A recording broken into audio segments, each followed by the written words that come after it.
extremely known in the country to have done economic crimes to leave cabinet, Mr. Speaker.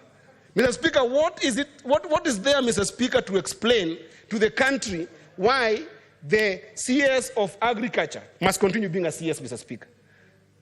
And Mr. Speaker, this must come all the way to the House so that the issue you have been fighting in this House on separation of powers, whereby we need Parliament to be able to play an oversight role and have a proper autonomous and independence operation between it and the executive, must also happen, Mr. Speaker. And one of the radical ways that the President can be able to help this country is to rethink the entire leadership of the National Assembly in particular, Mr. Speaker. Because the National Assembly under our Constitution has got all powers to deal with money bills, Mr. Speaker. And that is why it becomes very easy for the National Assembly to be able to mix personal interest and public interest, Mr. Speaker. I have checked at the quality of leadership in this House, Mr. Speaker. If you look at Senior Senator Boni Aluale, Mr. Speaker, as the majority whip in this House, Mr. Speaker, at what point do you compare Senior Boni Aluale with Honorable Osoro in the National Assembly, where Honorable Osoro is going to look at issues of budget and finance bills in this country, Mr. Speaker?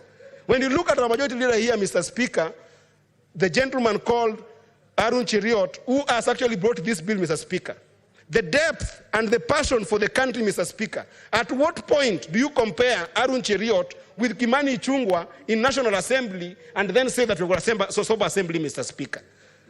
When you look at people like Deputy Majority Leader, Mr. Speaker, Senator Tabitha Keroche, a lady of valor and towering spirit of entrepreneurship, Mr. Speaker, who has run serious business and we have seen in this country, Mr. Speaker, at what point, Mr. Speaker, do you compare? I'm even lost of words, Mr. Speaker. I'm lost of words, Mr. Speaker. The President must confront this reality. We must see as young people a shake-up in National Assembly that has basically enabled 100% of the problem of not listening to the young people of this country, Mr. Speaker. And we must see that shake-up also, Mr. Speaker, in the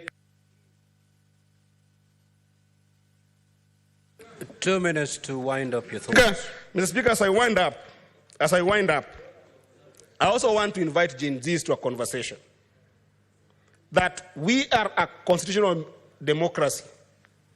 The country must run. The country must be governed. Do not be tempted that in the fruit of this wonderful movement that you have had, then you get compromised in traditional politics where people can end up hijacking this kind of movements for popularity's sake and make it either tribal or just pure popularity, Mr. Speaker. I've seen you vilify the President alone, but you should know that under our Constitution, we have got the presidency. The President is not the only person who is liable. Even the Deputy President is liable and must also be called to order, Mr. Speaker. It is the Deputy President of this country who first saw the people of this country, not as people, but as goods and services, Mr. Speaker. He saw the people of this country as commodities and made us a country that was made to be believed to be a company, not a country, Mr. Speaker. And he saw us as Rabuon, Mr. Speaker. He saw us as Mogoka. He saw us as Waru. He saw us as Omena, Mr. Speaker. And now, the commodities are speaking. He must know. The commodities are speaking. The Rabuon have started speaking. The Omena have started speaking.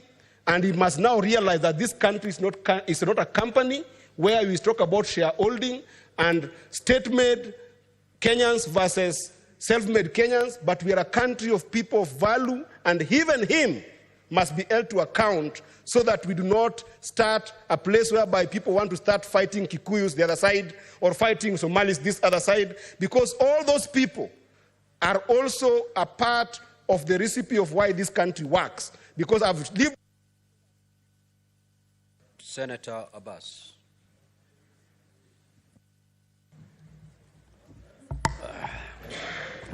Thank you, Honorable Speaker.